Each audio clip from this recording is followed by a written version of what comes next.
사이다 무비튼.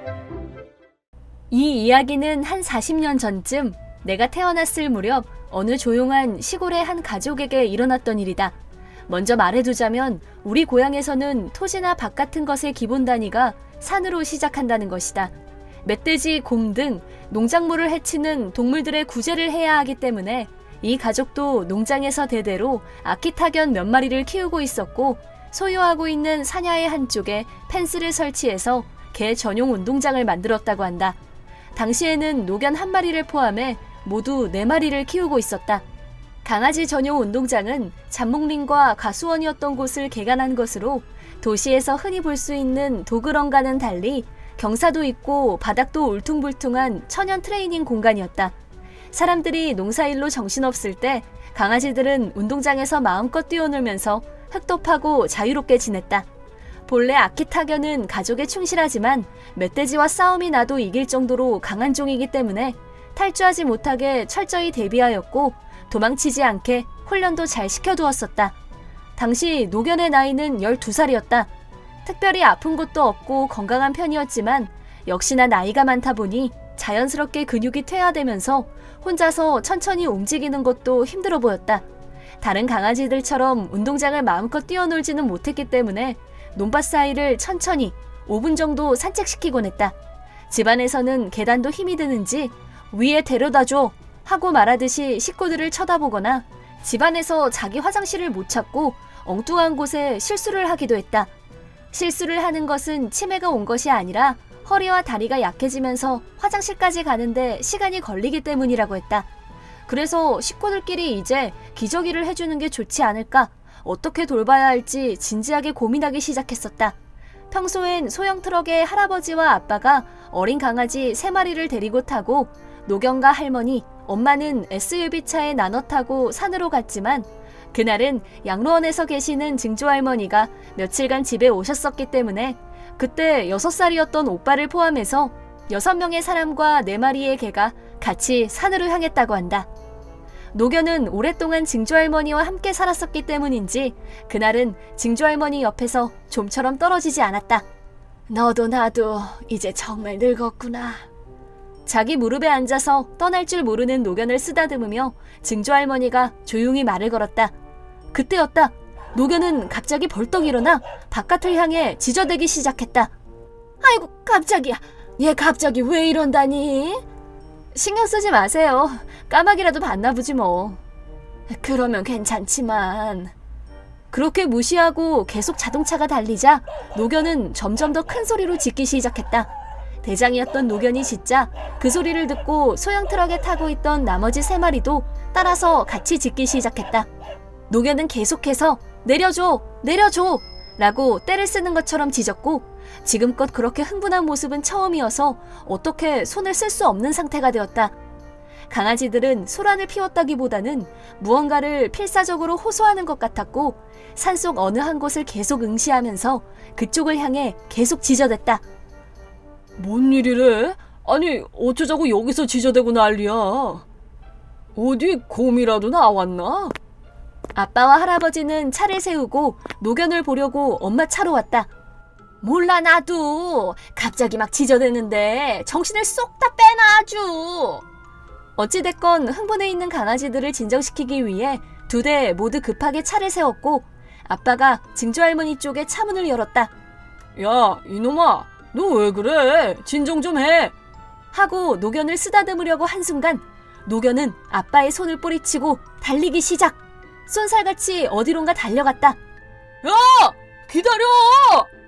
아빠와 할아버지는 놀래서 노견의 뒤를 쫓아 달리기 시작했지만 노견이라고는 믿을 수 없을 만큼 어찌나 빨리 달려갔는지 순식간에 눈앞에서 사라져버리고 말았다. 나머지 3마리도 여전히 흥분한 상태였고 트럭 뒤에서 노견이 사라진 방향을 향해 멍멍멍 하고 계속 짖어댔다. 식구들은 그놈 참 어째 저렇게 잘 뛰냐? 하면서 할 말을 잃고 멍하니 서 있었다고 한다. 하지만 아무리 사람에게 길들여진 노견이라고 해도 만에 하나 아키타견이 다른 사람을 무는 일이 생기면 큰일이라며 SUV 차에 타고 있던 엄마와 할머니들은 먼저 집으로 가서 경찰에 신고라도 해야 하지 않겠냐고 걱정하고 있던 참에 노견이 돌아왔다. 다시 돌아온 노견의 입에는 지저분한 검정 비닐이 물려 있었는데 너 이거 뭐냐? 뭐 물고 왔어? 너 지금 뭘 주장하라는 거냐? 얘 이것 때문에 정신 못 차리게 지저댄 거 아니냐? 식구들이 모두 불안한 표정으로 지켜보는 가운데 노견은 비닐봉지를 아빠의 발밑에 놓고는 아빠를 올려다보며 멍 하고 우는 소리를 내고는 그 자리에 앉았다. 내가 지금 나보고 열라고 하는겨? 아, 뭐더냐? 얼른 혀! 나보고 하라는겨? 전상 네가 해야지. 누가 혀? 걔도 저렇게 쳐다보고 있자뇨. 아, 알았어. 떨리는 심장을 진정시키며 봉투를 열어보니 그 속에는 아직 탯줄도 떨어지지 않은 갓난아기가 벌거벗은 채 있었다. 아기는 숨을 쉬지 않았다. 비닐봉지를 열어본 아빠는 사람! 하고 비명을 지르면서 털썩 주저앉았다고 한다. 일났네. 일났어. 하고 할아버지는 서둘러 트럭에 올라타고 경찰과 구급차를 부르러 전속력으로 달렸고 엄마가 운전하는 차에서는 아기를 구해보겠다고 심폐소생술을 했다고 한다. 비록 숨은 쉬지 않았지만 아기의 몸에 체온은 남아있었고 나중에 들은 바로는 숨을 거둔 지 겨우 몇 분밖에 지나지 않았을 거라고 했다고 한다. 그때 증조할머니의 나이는 90살이었는데 불행 중 다행이라면 증조할머니는 정년퇴직을 할 때까지 조산사 일을 하셨던 분이라 아기가 숨을 쉬지 않았지만 절대 당황하지 않으셨고 살아라! 살아라! 살아라! 하고 아기를 향해 계속 말을 걸면서 필사적으로 인공호흡에 심장 마사지를 멈추지 않고 계속했고 우왕좌왕 어쩔 줄 몰라하는 가족들에게 냉철하게 필요한 지시를 내리며 진두지휘했다. 기적처럼 아기는 다시 숨이 돌아왔고 뒤이어 도착한 구급차에 무사히 구조를 받았다고 한다. 증조할머니는 그제야 마음이 놓이셨는지 끝내 눈물을 보이며 아이고 천지신명님 참으로 감사합니다 하면서 기뻐하셨다고 한다. 도착한 병원에서 치료를 받은 아기는 당분간 입원을 해야 했다. 그 사이에 친부모가 체포되었고 아기 엄마는 겨우 17살이었다. 또 먼 친척벌 되는 사이라는 것도 알게 되었다. 아기의 친부모도 그의 부모들도 양쪽 집안 모두 아기의 양육을 거부했고 어디론가 자취를 감춰버렸다. 어쩔 수 없이 아기는 보육시설에 맡겨지기로 결정이 났었다고 한다. 그 얘기를 듣고 있던 6살 난 오빠의 입에서 아기, 이제 우리 아기 하면 되겠네. 그 말에 가족들은 모두 서로를 보면서 아이고 신통방통하네. 우리 집으로 데리고 오면 되겠네. 하면서 모두가 웃으며 동의했고 아기에게는 새로운 가족이 생겼다. 아기가 태어나기도 전에 엄마 아빠는 정식으로 아기의 입양 절차를 밟았고 온 가족이 아기를 기다렸다. 아기는 그 후 대가족과 강아지들에 둘러싸여 무럭무럭 자랐다. 그 아기가 바로 여기 나다. 강아지들이 버려진 아기가 있다는 걸 알아챘고 노견이 달려가 입에 물고 왔고 우연히 잠시 집에 오셨던 증조할머니가 조산사였던 경험을 살려 침착하게 대응해 주신 덕분에 나는 목숨을 건질 수 있었다. 이런 기적 같은 행운이 없었다면 몇 분만 더 늦었더라면 나는 지금 이렇게 살아있지 못했을지도 모른다. 살아있는 게 기적이라는 말을 들으면서 자란 나는 가족들뿐 아니라 온 마을 사람들 모두에게 기적을 일으킨 아이라며 예쁨을 받으며 자랐다. 아키타견의 수명은 대략 10살에서 13살 사이이지만 우리 노견은 15살 때까지 장수하면서 늘 내 곁에 있어 주었다고 한다.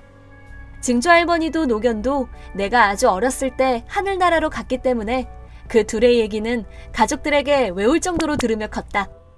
어렸을 적 찍힌 내 사진 속에는 언제나 노견이 든든하게 옆에 자리하고 있다. 어린 아기였던 나는 노견의 수염을 당기기도 하고 털을 움켜쥐기도 하고 심지어 손바닥으로 때리면서 놀았다고 하는데 내가 무슨 짓을 해도 노견은 절대로 내 옆을 떠나지 않고 늘 곁에 있었다고 한다. 또 기적을 일으킨 아이의 소문은 온 마을에 퍼졌고 마을 사람들은 한 명도 빠지지 않고 경건한 마음으로 인사를 하러 왔다고 하는데 이 사람 저 사람이 계속 안았다 내려놨다가를 반복하는 것을 노견은 뚫어지게 쳐다보고 있었고 그 표정이 마치 엄마가 아기를 걱정하듯 바라보는 얼굴이었다고 식구들이 입을 모아 말했다.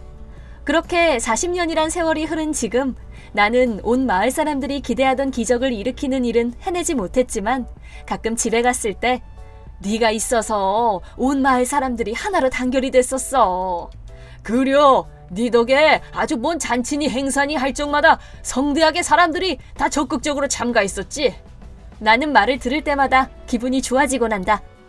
친부모에게서 버림받고 죽을 뻔했던 내가 대가족 속에서 사랑받으며 세상에서 가장 행복하게 자랐다.